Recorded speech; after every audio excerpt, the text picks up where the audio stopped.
दोस्तों नमस्कार, मेरा नाम है राजेश बेरी और आप सुन रहे हैं कहानी दलबीर कौर सिर्फ बेरी गुड स्टोरीज पर।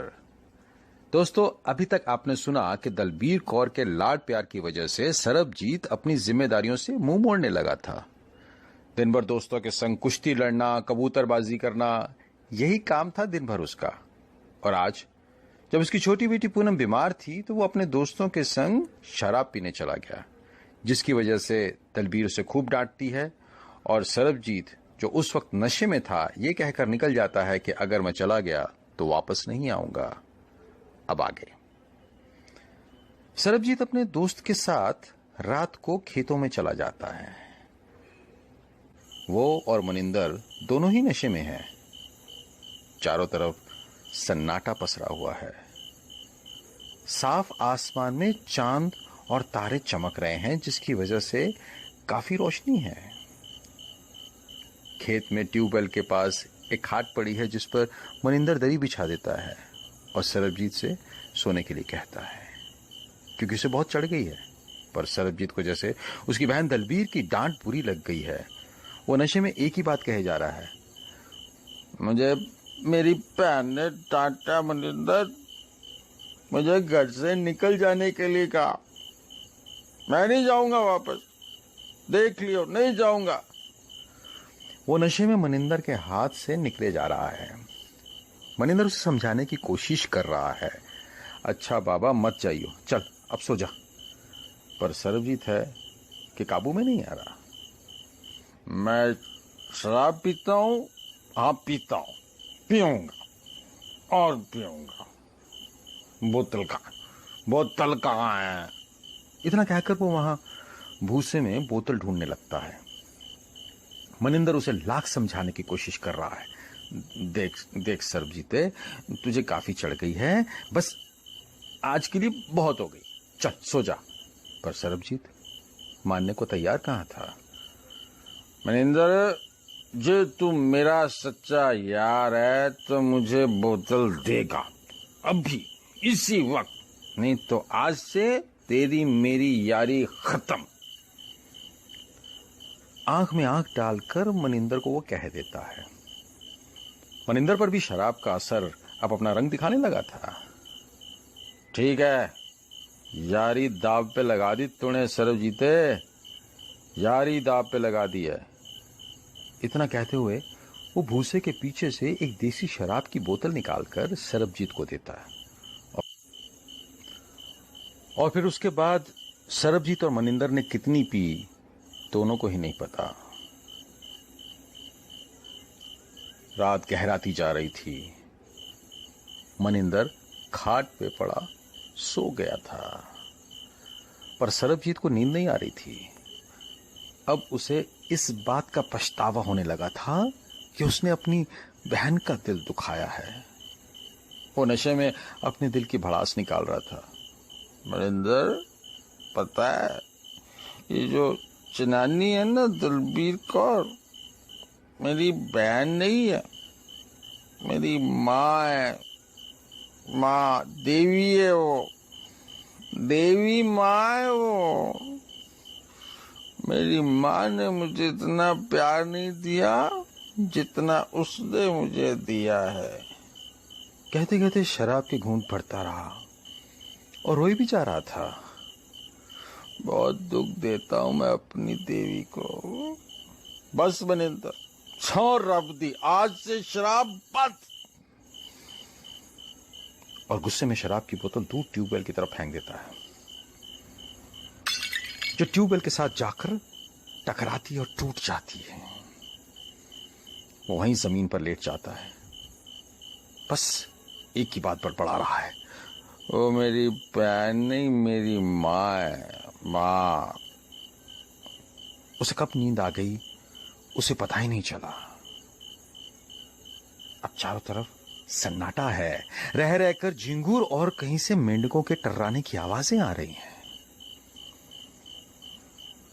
यहां अगर सरबजीत अपनी बहन दलबीर को याद कर रहा था, तो उधर घर पे दलबीर को भी नींद नहीं आ रही थी। रात के 2 बज चुके थे। रह रहकर दूर से कुत्तों के भौंकने की आवाजें आ रही थीं। पूरा गांव सो चुका है, पर अगर नहीं सोई तो एक बहन दलबीर कौर। वो हाथ में टॉर्च लिए दूर दूर तक उसकी रोशनी फेंक कर देख रही है, पर सरबजीत कहीं नजर नहीं आ रहा। अचानक अंदर से पूनम के रोने की आवाज आती है।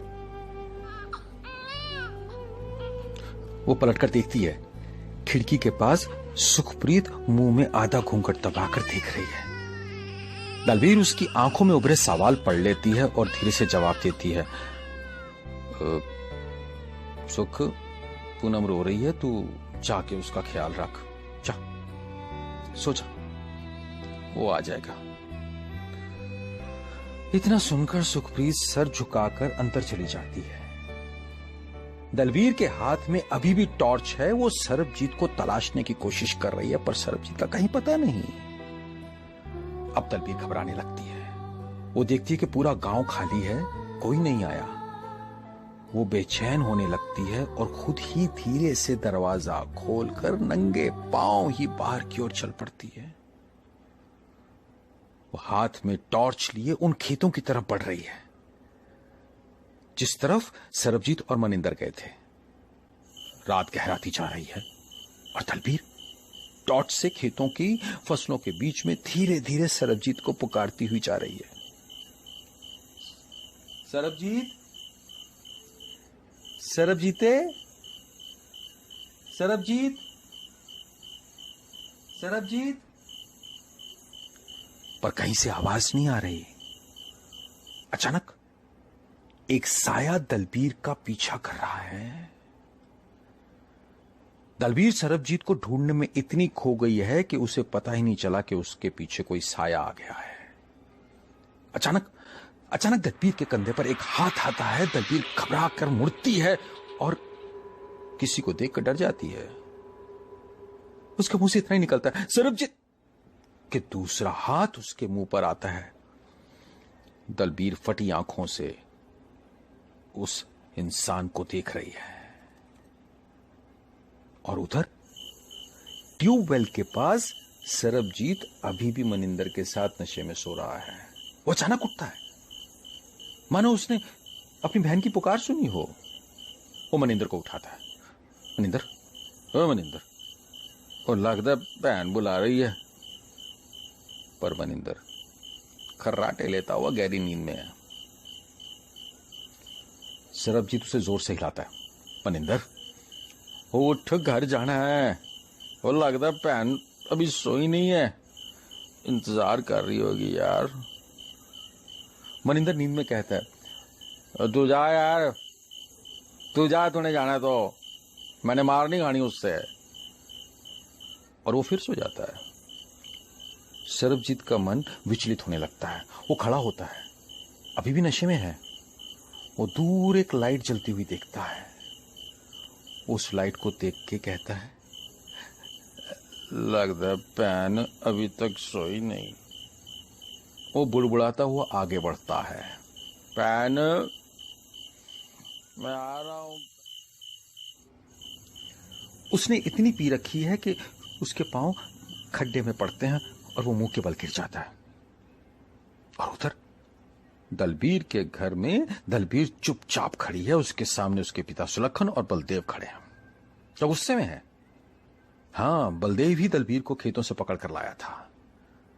वो कहता है, आधी रात को हाथ में टॉर्च लिए सरबजीत को ढूंढने निकली थी, वो भी नंगे पैर। और दलबीर, दिमाग तो ठीक है तेरा, कोई सांप वाप काट लेता तुझे तो। दलबीर देखती है कि अपने कमरे से सुखप्रीत भी झांक रही है। दलबीर कहती है, सरबजीत अभी तक आया नहीं, इतनी रात तक वो बाहर नहीं रहता बापूजी। उसका गला भर आता है। मुझसे ही गलती हो गई कि मैंने उसे डांटा।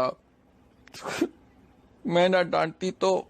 बलदेव उसकी बात काट कर कहता है, गलती ये नहीं कि तूने उसे आज डांटा, गलती तेरी ये है कि तूने आज तक उसे नहीं डांटा। वो सुखप्रीत को देखता है और आगे कहता है, अब वो सिर्फ तेरा भाई नहीं है दलबीर, किसी का पति और 2 बच्चियों का बाप भी है। जितनी जल्दी उससे मोह छोड़ देगी ना, उतनी जल्दी वो अपनी गृहस्थी संभालेगा। दलबीर सुलक्षण और सुप्रीत की नजरें पड़ने की कोशिश कर रही है। शायद वो भी बलदेव की बातों से सहमत थे। वो आंसू पहुंचते हुए कुर्सी पर बैठ जाती है। ठीक है, अगर सबको यही लगता है कि सरबजीत मेरे लाड प्यार की वजह से बिगड़ा है, तो आज के बाद उसकी जिंदगी में कभी दखल नहीं दूंगी मैं, कभी नहीं।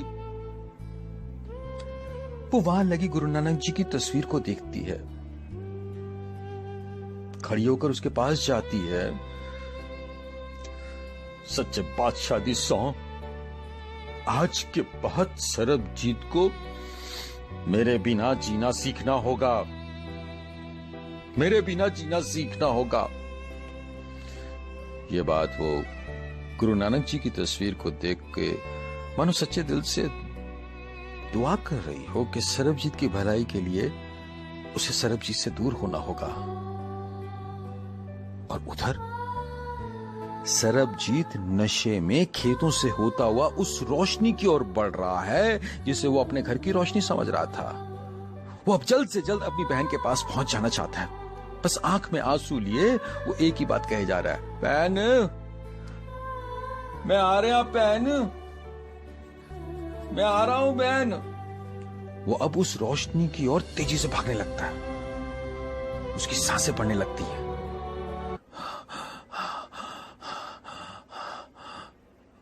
वो सांस लेने के लिए एक पल के लिए रुकता है कि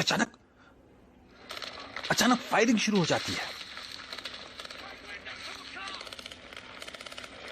सरबजीत के दाएं से गोली निकलती है तो दूसरी बाएं से। गोलियां चली जा रही हैं और सरबजीत खुद को बचाने की कोशिश कर रहा है।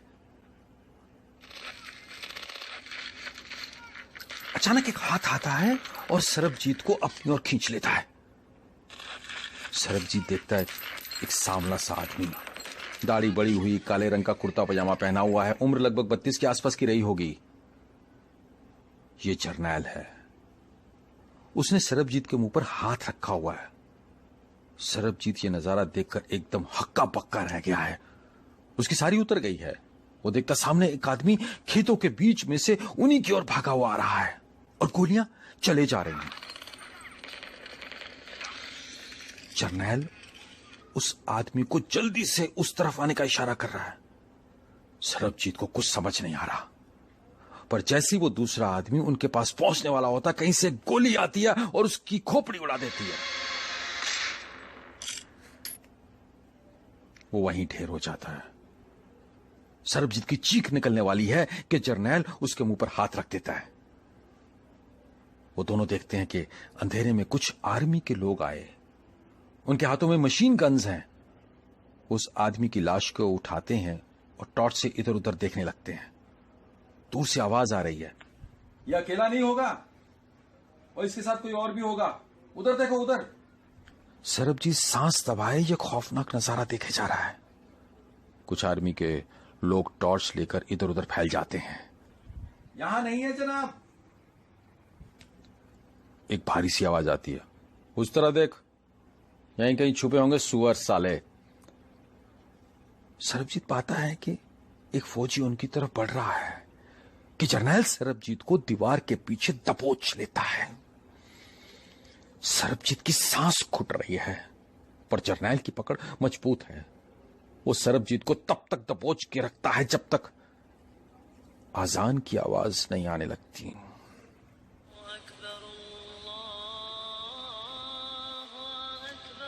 दूर से एक आदमी की आवाज आती है, जनाब लगता है अकेला ही था।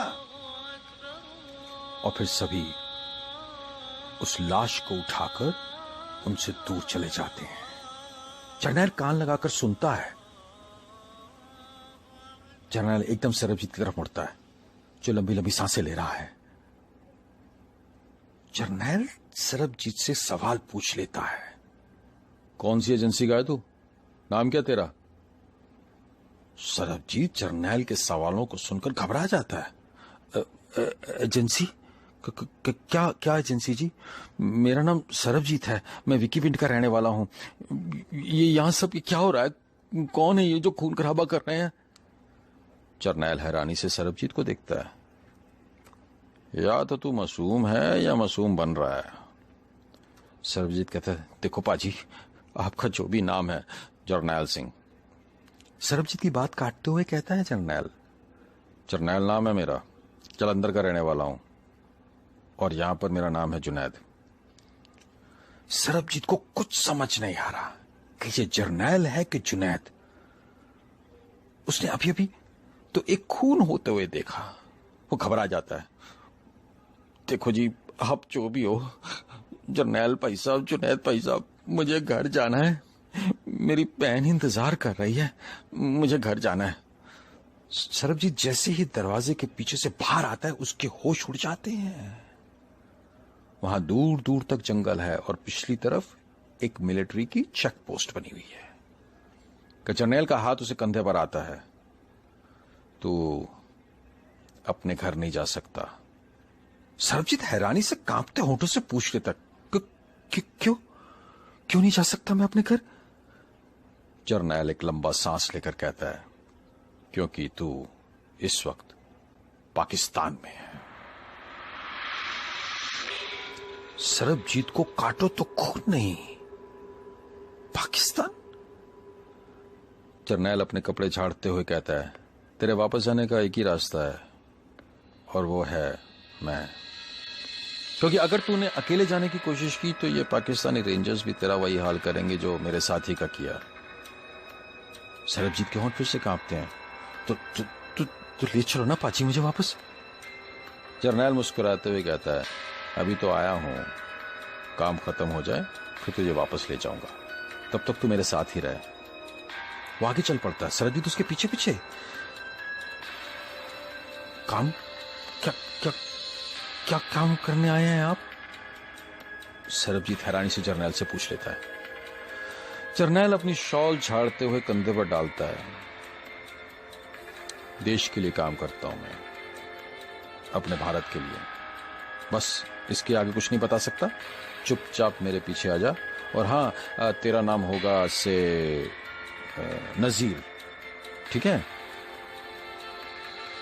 सरबजीत को कुछ समझ नहीं आ रहा कि जर्नैल उसे फिर से चौंका देता है। आज से तू पाकिस्तान का बशिंदा है, पर दिल से भारत का रहने वाला है तू। इतनी बात याद रखना।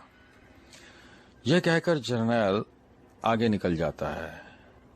सरबजीत इधर उधर देखता है। चढ़ते सूरज के उजाले में वो दूर बनी पाकिस्तान की पोस्ट देख रहा है, और हिंदुस्तान की सरहद को वो बहुत पीछे छोड़ आया था। सरबजीत को अब धीरे धीरे समझ आने लगा है कि वो नशे में अपने घर जाने की बजाय पाकिस्तान की तरफ चला आया है। हाँ, 1990 में उन दिनों सरहद पर तार नहीं होती थी, शायद इसीलिए सरबजीत गलती से सरहद पार कर गया था। कौन था ये जर्नैल? और कौन था वो जिसका कत्ल हुआ था? क्या हुआ उसके बाद? जानने के लिए सुनते रहिए मेरे यानी राजेश बेरी के संग कहानी दलबीर कौर, सिर्फ बेरी गुड स्टोरीज पर। अपने आसपास के लोगों से प्यार कीजिए, अपने देश से प्यार कीजिए। जय हिंद।